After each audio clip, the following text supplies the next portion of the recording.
Hey fam, join me Glam a Bride. If you want to know how this beautiful Igbo bridal look was created from start to finish, then you want to sit back and enjoy this tutorial.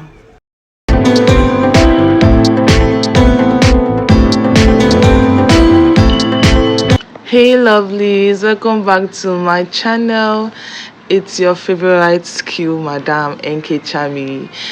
So I know I've been under the shadow for a very long time. I've not really been too consistent with my page, and I'm so sorry for that. Trust me, Nigeria was happening to me, and right now I am back with a lot of mad content, a lot of tutorials. Actually, when I came back, I was so excited because I saw we had a lot of new members on the page. We had new family members, yeah, because it's actually a family, okay. And I'm super excited to welcome our new members here. So if this is your first time of you seeing our page, your first time of you seeing our videos, you're actually very much welcome. Trust me, this is actually a page that you would want to sit, get your chair, sit, cross your leg, in fact get popcorn, because this page is a page that is fully impact. I'm actually pouring out everything I know into my page, so it's like a page that you learn a lot with no extra charge, okay. If you are a returning subscriber, you guys are the real MVP. I won't really be talking much about on the face prepping because I've made so much videos on how to prep your face on our page. So if you want to get a detailed video on how to prep the skin of your client, please go down to the page and you see a lot of them there, and you just follow suit, okay. But then we're going to be learning how to glam and Igbo bride. So basically this look is going to be strictly on the skin work, on basically the makeover, okay, not the hair and any other thing. Now I know you'll be wondering, why is this shade looking this way on the client? Please take note. The client I'm working on, her body is lighter, and you know how most pregnant ladies look. The face and the neck used to be darker than the body, and the dress your client should be wearing, you have to look into that as well, because it's more like an off-shoulder attire, and you need to ensure that the body matches the face, okay. So I'm working with the shade that would suit the body, okay. So the neck and the face has to like tune up a bit, have to tune it up a bit just so it matches, okay. Please, before I continue, let me just apologize ahead of time because I am not in my base. I'm not in Asaba right now. I'm making this voiceover in Onitsha, trust me guys, and I happen to leave my mic in Asaba. So please, if you get to get any kind of crazy noise in my background, please pardon me. I'm trying so hard to be in a place that is like as quiet as mortuary, but trust me, not possible here in Onitsha, so please pardon the background noise. Now back to my explanation. For the product I'm working on, I'm working with Zika Cosmetic Foundation, just to get this lovely you can see the skin work, right? And I love the fact that the product gives me what I want. I don't know about you guys, but I love the product so much. Now coming down to the highlights, I'm using Adventure Cosmetic shade 4, Adventure Pro Concealer, yeah, shade 4 for this particular look here. Now I know most of you that have been on my page, you will know that I do my blush first before I go into highlights, but this is actually vice versa, because it happens to be that I did not do my blush before going to highlights, but then it works either way.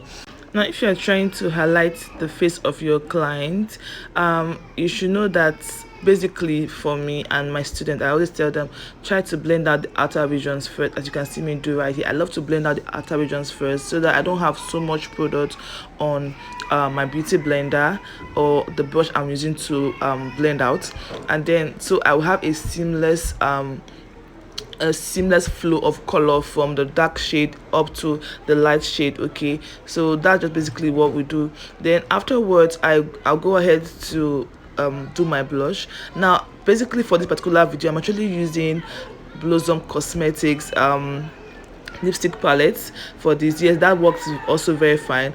I know most of my video I usually use Taylor Cheek Glaze, but in this particular video I'm actually using Blossom Cosmetic lipstick palettes shade very faint on orange.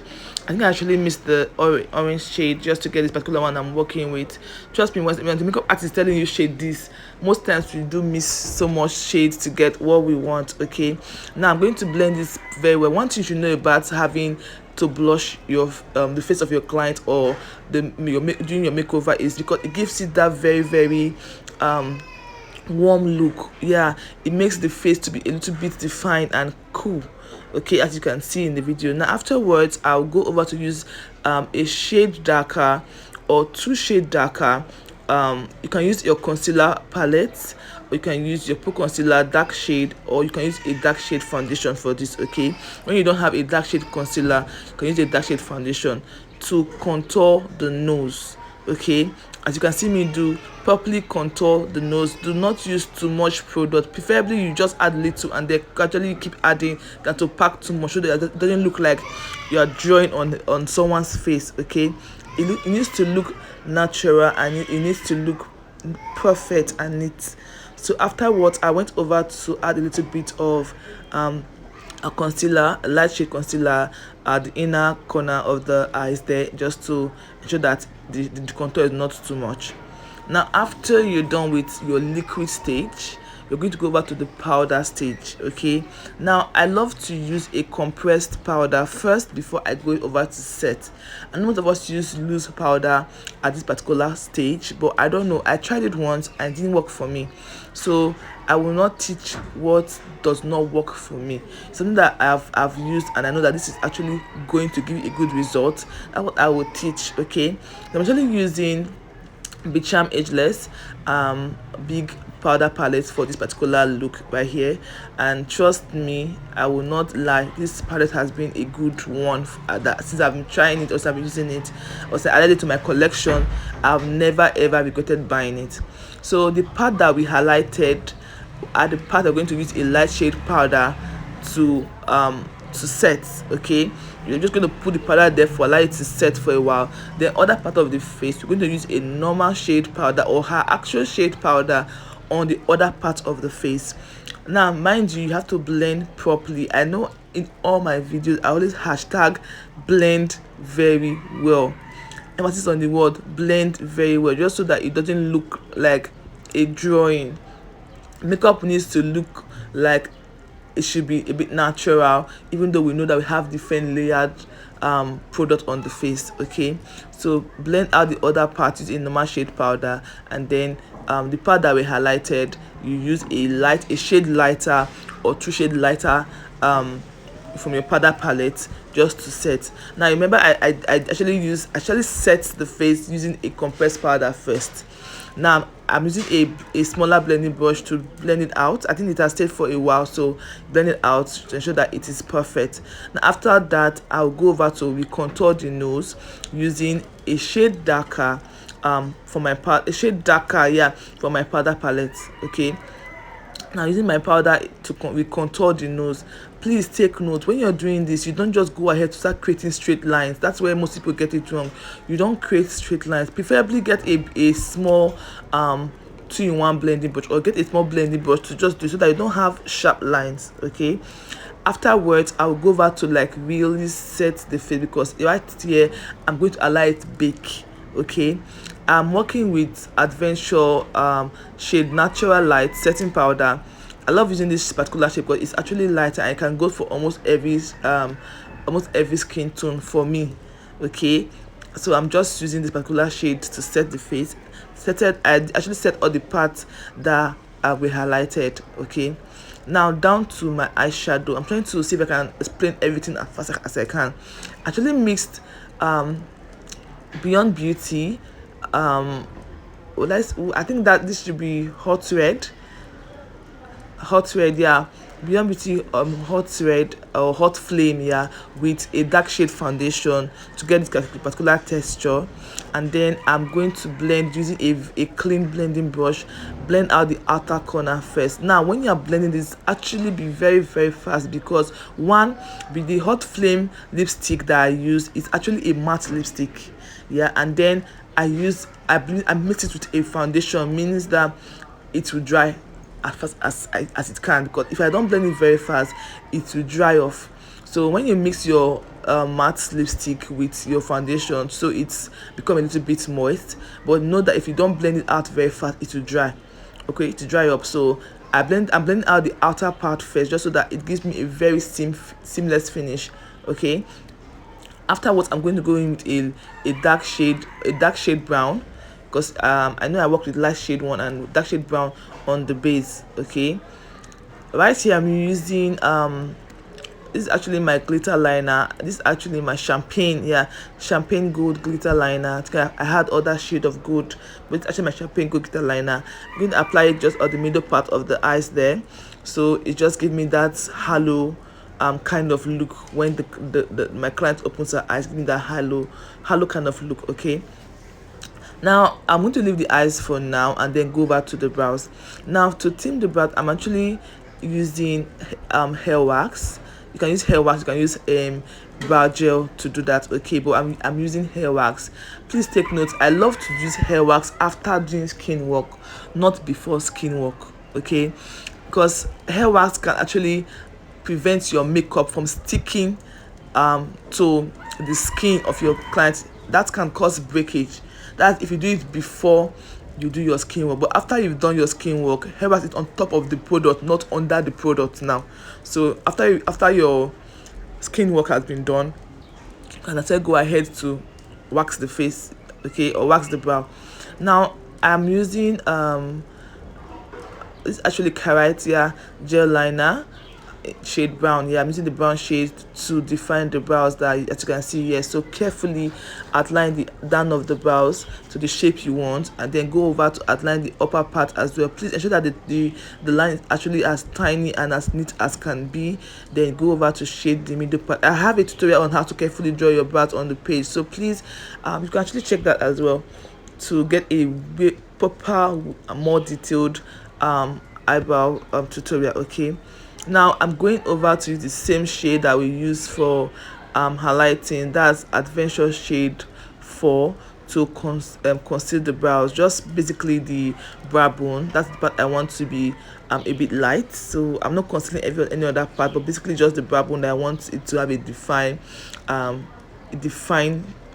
brightness. Okay, so that's it for the brows. Please take your time while concealing. Ensure that your concealer is actually very, very neat. Now let's go over to blend out the conceal, because it has to have a seamless finish. After the brows has been done, I'll go over to remove the setting powder we use, because we allow it to bake for a while. So we'll go over to redo the under eyes, the under eyeshadow, using the same shade. But right now I'm using just my eyeshadow palette. Okay, I'm not using anything liquid right here, just the same shade, the same dark red or blood shade for the under eyes. Then I'll go over to use shade black for my same eyeshadow palette, but I'm going to be using at the inner corner, somehow close to the eyelid. Okay, so it gives me like a transition from red to black. Okay, now you blend it properly as well, just so you have a nice flow. Afterwards, I'm going to be using my black shade of Karat gel liner to work on my eyelids. Okay, I love it when it's actually very, very visible, so I'm going to apply it a little bit generously. If you are still with us up to this very moment, please click on the like button, subscribe to our channel, and also the notification icon. Click on to notify when I put a new video. Now coming down to the lips, I actually want a lip combination that is not so loud, and something that is not so nude. Okay, I want something that is also very poppy, so I'm using a very, very, what I call it, light orange. I think I said water orange. That doesn't make sense anyway, but it's a light shade orange, and I'm going to be defining the edge of the lip with a dark shade brown. Okay, if you want it to be nude, you can use the dark shade brown and any nude shade to give you a more mild or a more nude look. But then I want the look to be more or less in between, not too serious and not too calm. Okay, as you can see right here. So I'm just basically mix the brown shade to define the edge of the lips, and then the very light orange at the inner part of the lips. Carefully blend, as you can see me do, to have a seamless or a very good finish. Then I went ahead to conceal the lip, because I think I had some parts that smeared out, and I just concealed that to ensure that it's perfect. Afterwards, I go over to do my eyeliner. And I'm using Huda Beauty, Huda Beauty eyeliner, pencil liner for this. I love this product like mad. Sorry, I'm using this word because it makes it easy for me. I don't like to use a gel liner for the upper eyelining. Okay, I love to use pencil liner. Like I said before, we're working on the shade of her body, so we have to increase the shade of her neck as well, so it actually blend very well with the body, as you can see me do right here. So take note of that.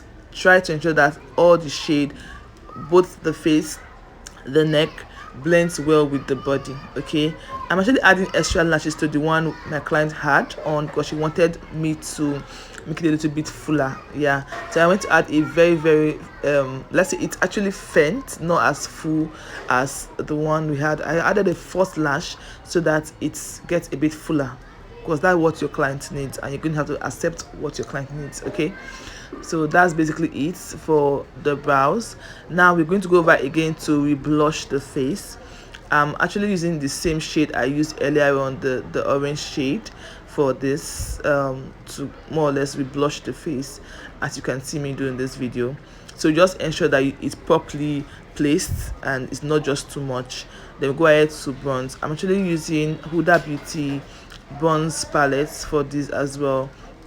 So you're going to bronze the forehead, the depth of the nose bridge, the cheek, and the jaw. These are part I blush. Then I'll go ahead to spray using Kiss Beauty Fix Spray just to set it out that way. I'm going to use my beauty blender to just press it down to ensure that everything, all the products are in alignment. Okay, afterwards I mostly do this. I don't do it all the time though. I go ahead to add a little bit of a lighter shade at the inner corner of my highlights, after which I will then seal everything, sign, seal, deliver that baby. You are going to remain this way till thy kingdom come. Okay, so I used so actually that's actually Sopo Sealit Spray. So I love that product a lot because it gives me this glowing hourglass kind of effects where my client, when the light hits the face, giving this hourglass. You can see the way it's reflecting. It makes it sit very well. I actually love that product, and I'm actually talking highly of the product. Okay, now for the hair, I'm not going to be making a tutorial on how we dress the hair, because that can be in another video. Maybe when we're posting a video on how we dress, install the hair, and then design the hair, you get to see that. But then this is actually the finished look that we created together. Okay, this is how we created this beautiful Igbo bridal look together. Well, see you guys in our next video. Bye.